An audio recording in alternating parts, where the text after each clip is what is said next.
یہ ہر عید کو ہم یہ ماتم مناتے ہیں. اقبال اس نے غالب نے کہا ہے یا رب نہ وہ سمجھے ہیں نہ سمجھیں گے میری بات، دے دل اور ان کو جو نہ دے مجھ کو زباں اور.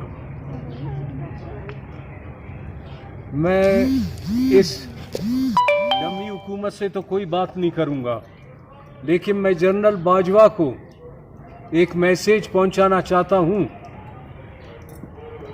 کہ تم لوگوں نے جو ظلم روا رکھا ہے بلوچستان میں، جس طریقے سے تم نے کہاں سے لے کر فورٹ مینرو سے لے کر گوادر تک، جیونی تک، بولان، کلات، غزدار، حب اور یہاں پر چاغی اور خاران، آپ مجھے اس کا جواب تو آپ کو تاریخ میں بھی دینا پڑے گا اور ہمیں بھی دینا پڑے گا. یہ ٹیررسٹ نہیں ہے جو یہاں پہ کھڑے ہیں، یہ ٹیررسٹ نہیں ہے، یہ وہ لوگ ہیں جنہوں نے پروٹیسٹ کرنا ہے. یہ معصوم بچے اپنے والدین کے لیے، بہنیں اپنے بھائیوں کے لیے یہاں پر انہوں نے جو مظاہرے کیے ہیں، ان کو میں آپ کے سامنے رکھتا ہوں اور میں یہ واضح کر دینا چاہتا ہوں، کیونکہ ہم سیاسی لوگ ہیں، میں سیاسی بات کروں گا کہ یہ جو کچھ تم کر رہے ہو اس کا خمیازہ تمہارا ملک بھگتے گا. بلوچ کو تو تم 70 سالوں سے مار رہے ہو، ہر 10 سال کے بعد آپ بلوچستان کو فتح کرنے کی کوشش کرتے ہو، لیکن میں آپ کو یہ کہوں کہ یہ بلوچ کا جو لہو بہہ رہا ہے، یہ خون جو بہہ رہا ہے بلوچستان کے اندر، اس میں تم ایسے گرو گے کہ پھر کبھی اٹھنے کے قابل ہی نہیں رہو گے. ان چیزوں کو اپنے ذہن میں رکھیں. آپ 20 سال سے یہاں پر ملٹری آپریشن کر رہے ہیں، لوگوں کو مار رہے ہیں، کیا ملا آپ کو؟ آج جبکہ تمہارے اسلام آباد یونیورسٹیوں سے، اس کے لاہور کی یونیورسٹیوں سے جو ہمارے لڑکے پی ایچ ڈی کر رہے ہیں، ایم فل کر رہے ہیں، آ رہے ہیں یہاں پر، ان کو بھی، ان کے ہاتھ میں بھی آپ نے بندوق تھما دیا، اس کا مزہ بھی آپ نے چکھا. اب آپ نے خاران سے وہ ثنا صاحب کو اٹھایا، پہلے نورا کو جس طریقے سے آپ لوگوں نے بے دردی سے، وہ 2 لوگ تھے جنہوں نے تمہارا مقابلہ کیا، بعد میں تم نے کیمپوں سے 2 آدمی اور لا کر وہاں پہ تم نے شہید کیا. یہ کیا طریقہ ہے؟ تم اس ملک کے جو وہ روایات ہیں اس کو آپ خراب کر رہے ہو. 1948 سے لے کر آج تک آپ نے جو کچھ کیا اس کا صلہ آپ کو کیا ملا؟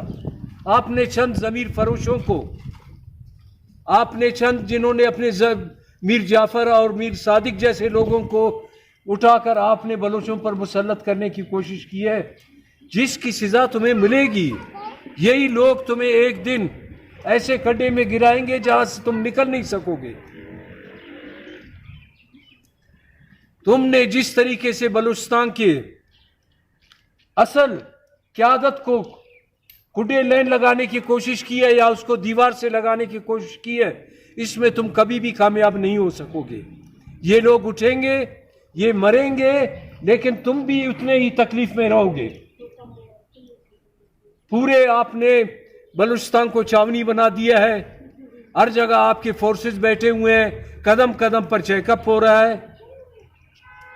اتنے پیسے جو تم نے اس بلوچوں کو مارنے پر خرچ کیا، اگر یہ پیسے بلوچستان میں یونیورسٹی، میڈیکل کالج اور یہ ہاسپٹلز بنتے تو یہ کہاں پہ پہنچتا؟ آپ کو اس وقت میں نے کہا تھا کہ لڑو مت بلوچ سے. جو میں نے گورنر ہاؤس میں گورنر اور وزیر اعلیٰ، چیف سیکرٹری اور دوسرے آپ کے ایجنسیوں کے سامنے میں نے آپ کو کہا تھا کہ مت لڑو. اگر بلوچ سے لڑا تو تم لوگوں کی بدبختی آئے گی. یہ وہ دلدل ہے جس میں جو بھی پھنس گیا ہے وہ اس کا وہ جو ہے انجام بہت خراب ہوا ہے. چاہے مسٹر جناح تھے، اس کو تم لوگوں نے، اس نے ہمارے ساتھ جو کچھ کیا اس کو تم نے زیارت میں اکیلا بند کر کے رکھ دیا. جب یہاں سے اس کو لے کر کراچی گئے تو ماری پور کے جس ایئرپورٹ پہ اسے اتارا، وہاں سے آپ نے جس گاڑی میں اس کو بٹھایا اس میں پیٹرول ہی نہیں تھا. مقام ہے اس کے بعد ایوب خان صاحب آئے. ایوب خان کا کیا انجام ہوا؟ اس کے بعد بھٹو صاحب آئے. بھٹو کا انجام کیا ہوا؟ آخر تم لوگوں نے ہی اس کو لٹکا دیا. اس کے بعد ضیاء الحق صاحب تشریف لائے. سوائے یحییٰ خان کے، جو اس ملک کو جس طریقے سے اس نے 1 یونٹ توڑا اور لوگوں کو حق کے خود ارادیت کا بات کیا اور ان کو فرنچائز کی بنیاد پر الیکشن کرنے دی، جس میں ہم نے 2 صوبوں میں ہم نے الیکشن جیتے. ایک میں مجیب الرحمان نے جیتا مشرقی پاکستان میں، اس وقت اب بنگلہ دیش ہے. یہ میں آپ کو بتاؤں. اس کے بعد بھٹو صاحب آئے. بھٹو صاحب نے جو کارستانیاں کی، جس طریقے سے برباد کیا اس ملک کو، آج اس کے بعد اس کا انجام کیا ہوا؟ یہ سب بلوچوں کی بدوائیں اور یہ ماؤں بانوں کی آئے ہیں جو تمہیں برباد کرتے ہیں. بھٹو صاحب کو تم لوگوں نے خود ہی پھانسی پر چڑھا دیا. اس کے بعد ہمارے جو صاحب تھے، وہ کون، مشرف صاحب آئے. مشرف صاحب نے بھی وہی کچھ کیا. ضیاء الحق صاحب آئے. ضیاء الحق صاحب نے امید کو پھانسی پہ چڑھایا تاکہ لوگوں میں خوف ہراس پیدا ہو. کیا ان 7 شہیدوں کو بلوچوں نے بھولا ہے جو امید کو بھولیں گے؟ جو ان لوگوں کو بھولیں گے جو آج تک تم نے قتل کیے ہیں؟ تم نے جس طریقے سے ہمارے بلوچوں کو شہید کیا ہے، اس کے بدلے میں تمہارے ساتھ جو کچھ ہوا ہے، مجھے ان کا، کیونکہ ہم انسانیت پہ بلیو کرتے ہیں، ہمیں ان کا بھی افسوس ہے جو لاشیں جا رہے ہیں پنجاب اور KP. ان کے بھی ماں، بہن، بھائی، بچے ہوں گے. ان کا کیا، وہ بیچارے کیوں ادھر مر رہے ہیں بلا وجہ، بلا مقصد؟ تو میں آپ لوگوں کو یہ واضح کر دوں کہ بلوچ کو تم کچھ نہیں کر سکو گے. اور اس کے بعد پھر اپنا مشرف صاحب آیا. اس کا کیا انجام ہوا کہ اب یہاں اس ملک میں قدم نہیں رکھ سکتا. مشرف کے بعد یہ دوسرے ہمارے آئے، کیانی صاحب تشریف لائے، رائل شریف صاحب تشریف لائے. اور اس کے بعد ابھی آپ باجوہ صاحب بیٹھے ہوئے ہیں. باجوہ صاحب، اگر آپ میں کچھ بھی انسانیت ہے، شرافت ہے، تو آپ یہ 20 سال کی لڑائیوں میں آپ نے کیا پایا، کیا کھویا؟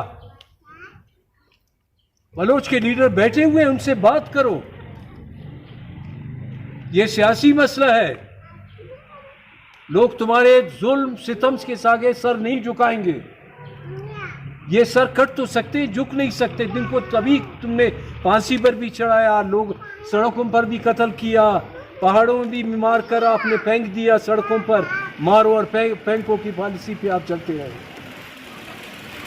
یہ آگے چل کر آپ کے لیے بہت خراب ہوگا. ہم نہیں ہوں گے، شاید مجھے بھی آپ مار دیں. میرے مارنے سے مسئلے دب نہیں ہوتے. وہ کہتے ہیں کہ میری صدا کو دبانا تو خیر ممکن ہے، حیات کی للکار کو کون روکے گا؟ ہم آپ سے یہ کہتے ہیں انسانیت سے، شرافت سے، کہ آپ کو راستہ ڈھونڈنا چاہیے. مارنے سے بلوچ قوم ختم نہیں ہوگا. 2500-3000 سال سے یہ زندہ ہے اور آگے بھی زندہ رہے گا اور اپنی زمین کی حفاظت کرے گا. تم لوگ یہ مت سمجھو. میں نے کہا جس لہو میں تم پسلو گے پھر اٹھنے کے قابل نہیں رہو گے. مجھے نواز شریف سے، زرداری سے، یا عمران خان جو آپ کا سلیکٹڈ ہے، ان ڈمی لوگوں سے ہمیں کیا کام؟ ہم جانتے ہیں کہ آپ پاکستان کے حکمران ہیں. یہ ملک آپ کے لیے بڑا ہے. اسٹیفن بیکون نے کہا تھا کہ دنیا میں فوج بنتے ہیں ملک کی حفاظت کے لیے. پاکستان دنیا کا واحد ملک ہے جو آرمی کے لیے بنا ہوا ہے. ہمیں اتنا ہی دکھ ہوتا ہے کہ پنجاب کا کوئی مرتا ہے یا KP کا کوئی مرتا ہے، وہ بھی انسان ہے. ہمیں انسانوں کو مارنے میں کوئی وہ خوشی نہیں ہوتا ہے جو تمہیں خوشی ہوتا ہے کہ جی اتنے لوگوں کو ہم نے مارا. پھر ان کو گھسیٹتے ہو، پھر ان کی لاشوں کو لاتوں سے مارتے ہو. بہت شرم کی بات ہے. مرے ہوئے انسان پر بھی تم اس کی بے عزتی کرنے سے نہیں ٹلتے. تو میں آپ کو یہ بتا دوں کہ آپ کچھ بھی کرو تمہیں آخر آنا پڑے گا میں اس پر بلوچوں سے بات کرنے کے لیے. آج آؤ یا کل آؤ یا سال کے بعد آؤ. اب لوگوں نے جو فیصلہ کیا ہے ان کا خوف ختم ہو گیا ہے. تم نے ہمارے لیڈروں کو مارا, اکبر خان کو مارا, بالاج کو مارا, خالد کو مارا. کیا ملا آپ کو؟ ہر دن آپ کہتے ہیں کہ ہم نے 2 کمانڈر مار دیے 3. بھائی اس سے لوگ نہیں وہ ڈرتے ہیں. بلوچ جب لہو دیکھتا ہے تو اس کا خون اور بھی جوش اٹھاتا ہے. وہ کہتے ہیں کہ جو ڈر گیا وہ مر گیا. میں آپ کو یہ آخری بار کہتا ہوں کہ آپ ان چیزوں پر سوچیں, اچھی طرح سے سوچیں. اگر آپ نہیں سوچیں گے دن بدن آپ کے حالات خراب ہوں گے. یہ کرونے کے بعد جو دنیا میں نیو ورلڈ آرڈر آ رہا ہے یہ بہت خوفناک ہوگا. اتنا خوفناک ہوگا کہ تم ہی اس میں وہ مسل جاؤ گے. نہ ایران کو چھوڑا, نہ افغانستان کو چھوڑا, نہ اپنے پڑوسیوں کو چھوڑا, ہر ایک کو تم مارتے ہو اور جھگڑالو پڑوسن کی طرح. اپنے آپ کو, آئین کو, جس کی بار بار آپ کہتے ہیں کہ جی پاکستان کا آئین میں یہی لکھا ہوا ہے کہ قوموں کے ساتھ آپ کیا کرتے ہیں. آئین میں یہ نہیں لکھا ہے. آئین کو ہم نے بھی پڑھا ہے. اور انہی الفاظ کے ساتھ میں اپنے بہنوں کو, اپنے بھائیوں کو سب کا شکر گزار ہوں جو انہوں نے اس تکلیف اور مصیبت کے زمانے میں اپنے بھائیوں کے لیے اور اپنے ہم قوم کے لیے انہوں نے آج اپنا دن, خوشی کا دن, غم میں تبدیل کر دیا. اسی کے ساتھ آپ سب کا خدا حافظ. مہربانی.